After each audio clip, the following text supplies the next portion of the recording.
Hi, in this lesson, we're going to talk about the atom and the atomic models of the atom, the early ones. So we're going to start with talking about the first person to mention the word atom. Actually, it was in Greek, and the word was atomos. A is a prefix that means not, and Thomas is the word for cutting in Greek.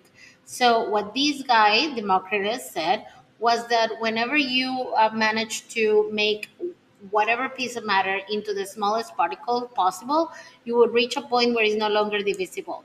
So, he said that all matter could be divided until it's no longer divided, reaching that particle that was uncuttable.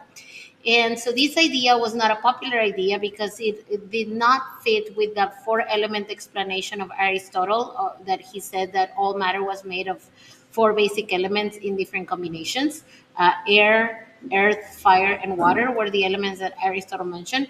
And Aristotle had more influence on people back then. So, because this was not a popular idea, it was completely forgotten. To this day, we know that an atom is the smallest particle of an element that still retains its properties in a chemical reaction. That is the actual definition of the atom. So, Democritus is the first person that talked about it, and for 2,000 years it was forgotten until John Dalton. John Dalton was from England. He was a chemistry teacher and he was working with chemical reactions. So, based off of chemical reactions, he was able to establish what we call an atomic theory. He explained and proposed the explanation of how matter has the smallest particle called an atom. He took the word from the Greek word. And then this atom for an element is of one kind, and for a different element is of a different kind, but they're whole entities. That means that they were not going to be divisible. That's why he used the word atom. And so he explained it in like four main statements where he said that all matter is composed of atoms. Atoms of one element are one kind, but atoms of a different element are another kind. That whenever they join in a chemical reaction is because they form what we say relationships in whole number ratios, and so they either join or separate or rearrange that way. And the other thing that he mentioned was that you cannot make them up, basically, and so that they're not divided.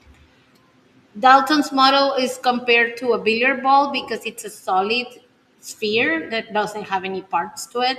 So, for this model, the biggest advantage was the explanation for structure related to the observations in physical properties of matter and chemical properties of matter in reactions. The disadvantage was when they found smaller particle than the atom. So the person that first found the smaller particle than the atom or established that was J.J. Thomson. He made an experiment called the cathode ray tube where he found that there were negative particles present.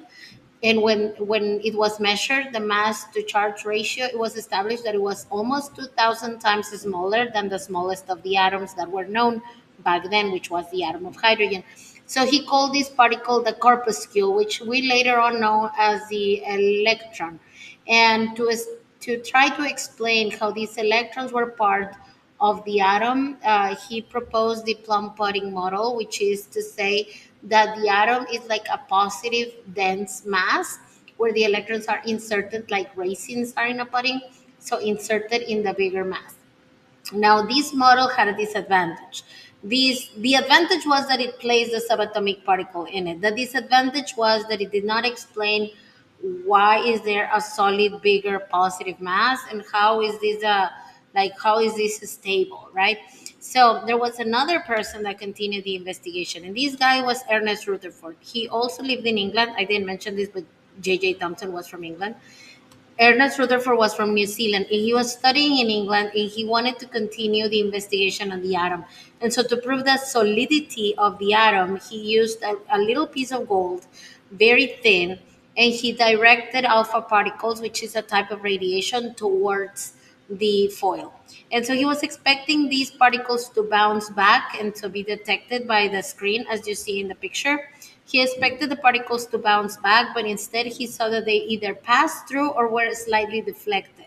And this gave him the idea that instead of being a dense mass complete, it was mostly empty space, and the positive was actually concentrated in a dense, tiny core, while the electrons were surrounding it. So this is what we call the nuclear atom, because now it contains a nucleus that is positively charged.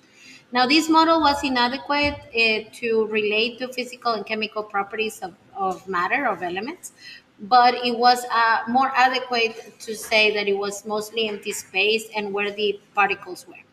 Now, they weren't able, neither J.J. Thomson nor Rutherford weren't able to establish like what is the role of the protons, or well, in this case, the positive particles, or the electrons in the atom. So this is why they're needed to evolve into uh, more scientific discoveries. So we're going to talk about those later, but until here, this is how they established that the first subatomic particles and their presence in the atom.